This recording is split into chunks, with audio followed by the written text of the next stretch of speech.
السلام عليكم ورحمة الله نحمده ونصلي على رسوله الكريم أما بعد قال رسول الله صلى الله عليه وسلم من يرد الله به خيرا يفقهه في الدين أو كما قال عليه الصلاة والسلام 46 নম্বর কায়দা হলো আকবর রায় ফিমা লা ইউমকিনুল উকুফ আলা হাকিকাতিহি ওয়া মানজিলাতিল হাকিকা জন্নে গালেব আকবর রায় এর উদ্দেশ্য হলো জন্নে গালেব যে জায়গায় হাকিকত সম্পর্কে অবগত হওয়া সম্ভব নয়, যে জায়গায় হাকিকত সম্পর্কে অবগত হওয়া সম্ভব নয় সেই জায়গার মধ্যে আকবর রয় বা জন্নে গালেবটাই হাকিকতের স্তরে বিমানজিলাতিল হাকিকা হাকিকতের স্তরে সিনিয়র দ্বারা উদ্দেশ্য হলো শুরু সিয়ারুল কাবির কিতাব থেকে এই কায়দাটা চয়ন করা হয়েছে নেওয়া হয়েছে। 46 নম্বর কায়দা আবার বলছি, আকবর রয় ফিমা লা ইউমকিনুল উকুফ আলা হাকিকাতিহি বিমানজিলাতিল হাকিকা জন্নে গালেব অথবা আকবর রয় যেই জায়গার মধ্যে হাকিকত সম্পর্কে অবগত হওয়া সম্ভব নয় সেই জায়গার মধ্যে আকবর রয়টাই হলো হাকিকতের স্তরে বা হাকিকতের পর্যায়ে। উদাহরণস্বরূপ দেওয়া হয়েছে যে কোনো ব্যক্তি হঠাৎ করে রাত্রে যখন সে ঢুকছে ঘরের মধ্যে, অপরিচিত ব্যক্তি হঠাৎ করে দেখা যাচ্ছে এক ঘরে কি প্রবেশ করছে বা আপনার ঘরেই কি প্রবেশ করছে রাত্রে 1টার সময় বা 2টার সময়। এমন অবস্থায় এখানে জানা যাচ্ছে না, কোনোভাবেই জানা যায় না যে সে চোর না মুসাফির বা সে কোথাও থেকে পালায়ন করে আশ্রয় নিতে আসছে, সেটা কি জানা যাচ্ছে না, কোনোভাবেই জানা যাচ্ছে না।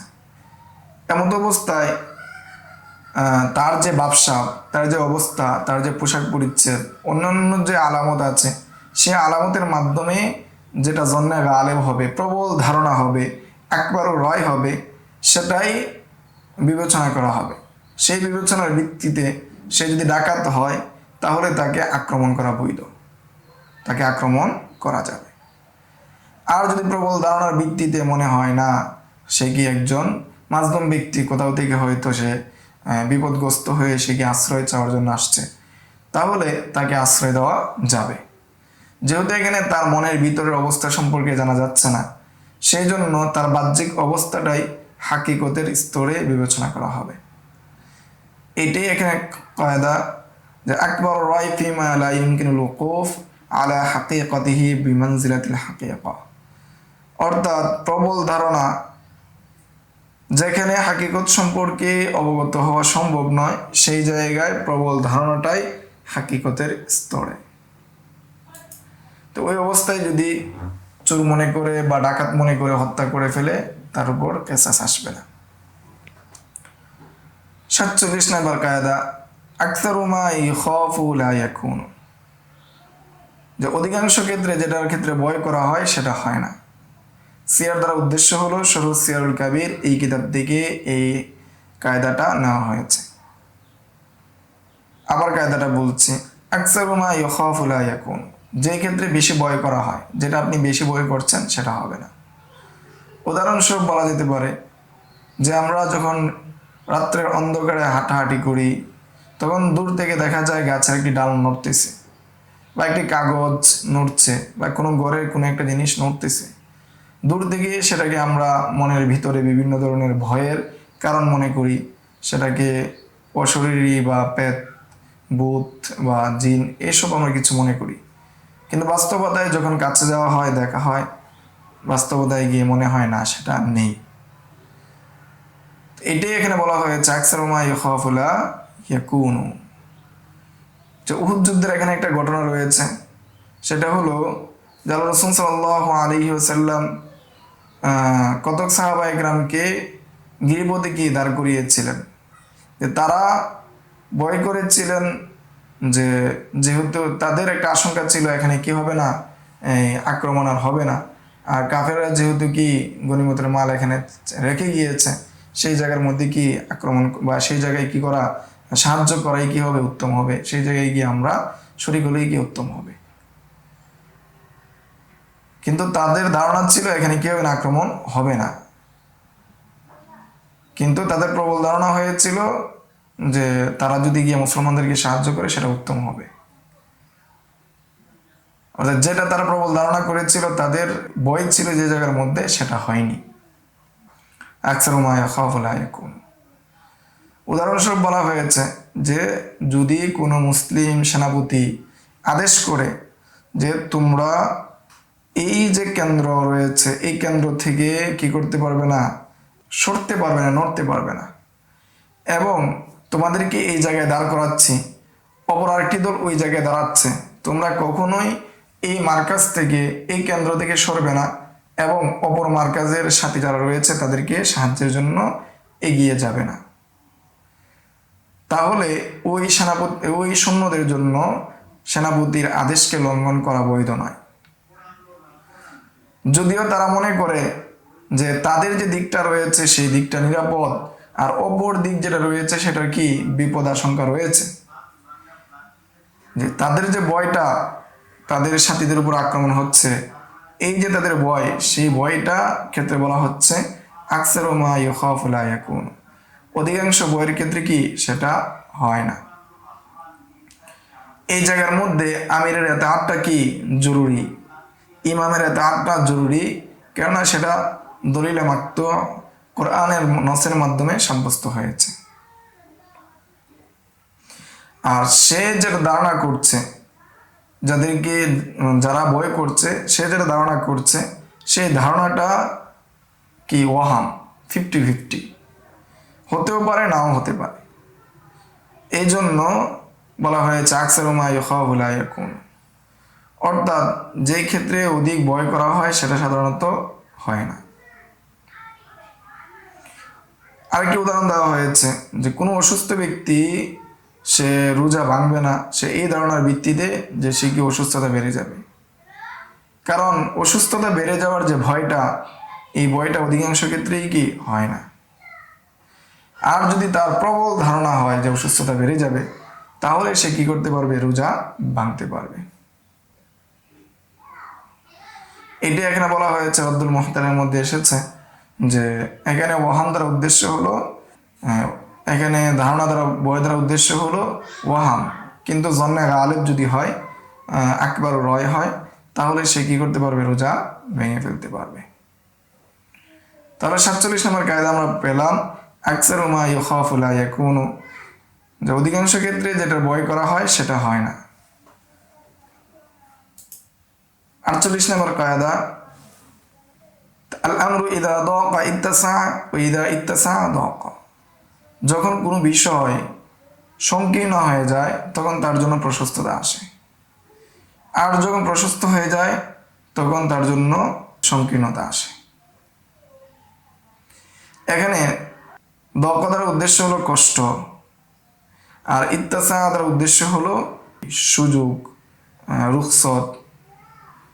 যেমন মুসাফির অবস্থায় মুসাফির হওয়াটা কষ্ট, এটা কি হলো, দাকা হলো, কষ্ট আসলো, সেই জন্য রুখসত এসেছে, কি করবে, 4 রাকাতের জায়গায় 2 রাকাত পড়বে। সফর যেহেতু কষ্ট, কিতাআতু মিনান নার, as-সাফর কিতাআতু মিনান নার, সেই জন্য রোজা রাখা ফরজ ছিল।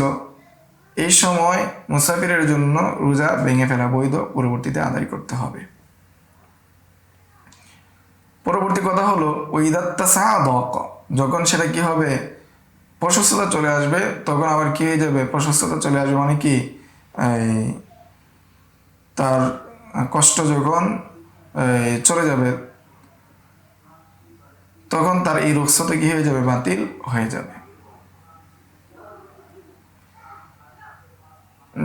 এর উদাহরণস্বরূপ আরেকটি উদাহরণ দেওয়া হয়েছে যে যদি কোনো ব্যক্তি ভয় করে যে তার নিজের জানের উপর ভয় করে পানি যদি সে কি করে ব্যবহার করে সে মারা যাবে, অথবা এমন জায়গায় পানি আছে যে জায়গায় গেলে তাকে প্রাণ বিনাশ করে ফেলবে, অথবা তার অঙ্গ নষ্ট হয়ে যাবে, অথবা অসুস্থতা বেড়ে যাবে, অথবা এরকম যদি কোনো বিষয় হয়, তাহলে তার জন্য কি করতে পারবে, সে তায়াম্মুম করতে পারবে। অর্থাৎ যখন তার অবস্থা সংকীর্ণ হলো, তার জন্য পানির জায়গার মধ্যে মাটি ব্যবহারের অনুমতি চলে আসলো। আর যখন তার এই সম্ভাবনা চলে যাবে, তখন তার আবার যে মাটির ব্যবহারের যে বৈধতা ছিল সেটা চলে যাবে, পানির উপর সীমাবদ্ধ হয়ে যাবে। সেটাই বলা হয়েছে আল আমরু ইদা দাকা ইত্তাসা ওয়া ইদা ইত্তাসা দাকা। যখন কোনো বিষয় কি হয়, সংকীর্ণ হয় তখন প্রশস্ত হয়ে যাবে, আর যখন প্রশস্ত হয় তখন কি হয়ে যাবে, সংকীর্ণ হয়ে যাবে। 49 নম্বর কায়দা আল আমরু লিল উজুব মা লাম তাকুন করিনাতুন খিলাফাহু। যে আমর যে সিগা রয়েছে, ইফআল যে সিগা রয়েছে, অথবা যে সমস্ত আমরের সিগা রয়েছে সেই সমস্ত সিগা উজুবের ফায়দা দিবে, উজুবের অর্থ দিবে, আবশ্যকীয়তার ফায়দা দিবে, যতক্ষণ না পর্যন্ত এর বিপরীত অর্থ না নেওয়া যায়, এর বিপরীত অর্থের করিনা না থাকে। আমর ইফআল যে সিগা, এটার 20টিরও অধিক অর্থ আছে। ইবাদত আছে, নুদুব আছে, জায়েজ আছে, ওয়াজিব আছে, এরও 20টির অর্থ আছে। তো এর মধ্যে ওয়াজিব যেটা, উজুব যেটা, এটা হলো তার হাকিকি অর্থ। তো এই জন্য যেখানে ইফআল বা আমর পাওয়া যাবে সেই জায়গার মধ্যে ওয়াজিব হিসাবে ধরে নেওয়া হবে। তবে যদি করিনার মাধ্যমে অন্য কিছু দাবি করে তাহলে অন্যটাই আসবে।